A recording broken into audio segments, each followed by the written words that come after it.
As the Muslim feast marking the end of Ramadan is fast approaching, tailors all over the country are busy saving a heavy customer base.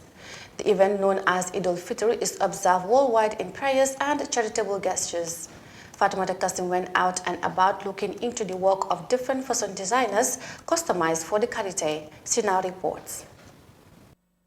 Last-minute preparations are sweeping across the Gambia as Muslims prepare to celebrate 2021 Eid al-Fitr. While market's population hit the highest number of buyers, tailors work day and night on fashion designs in response to the customers. The pressure on tailors is not only justified by the high demand for few new outfits, but also the short time available for production ahead of the Holy Feast.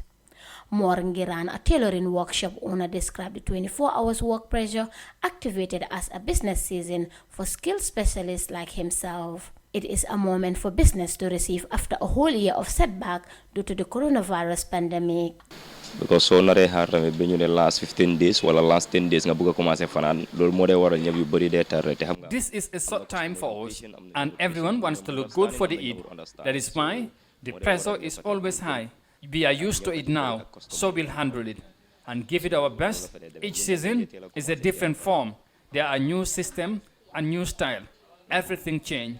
So if you have in your talent shop, you will have to see how to adapt to the new system. If I compare last year to this year, we had series of lockdown due to the coronavirus that have changed everything because of the limitation.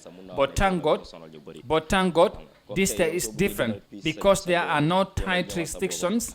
This has allowed customers to bring their materials to us and make us feel at ease to accept their goods because we will know we have ample time to complete their work.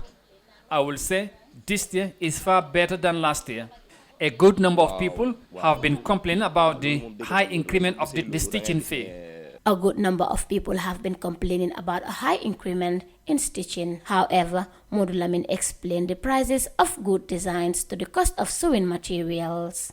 Pour ñi ñëw ci ñawkat bi ñawkat dañ ci seen xel gëna dal pour ñi receive ñaw yi. If I happen to buy an item for $50, all of a sudden it increased to $100, I will have to charge more than the price I bought it for, and also charge for the manpower too. But sometimes we charge all inclusively. But if the customer wants, we could charge them just for a stitch so that they could buy their own material. We don't always have problem for charging because the customer themselves know the worth of our work. Well, sometimes it is just the customer's fault. It is common to find customers complaining of not getting timely delivery of service from tailors. Ahmad Sar blamed some of the delays on the side of fashion designers to the high number of contracts in a very short time. Well, sometimes sometimes it is just the customer's fault. Sometimes it's the fault of the tailor. Because if you are a tailor and you have already collected a lot of materials, you should be able to tell them. But sometimes, even if you tell the customers that you have more materials, you cannot take any more, they will still keep begging you and force you to take their materials. And if that happens, you may sew for them, but it will also cause delay, and some will wait for the last minute and bring their materials as well. So I will say both sides are responsible.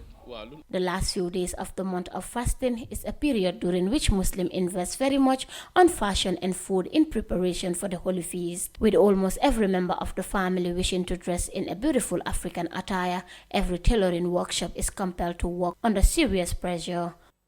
For iAfrica News, I am Fatimata Kasim.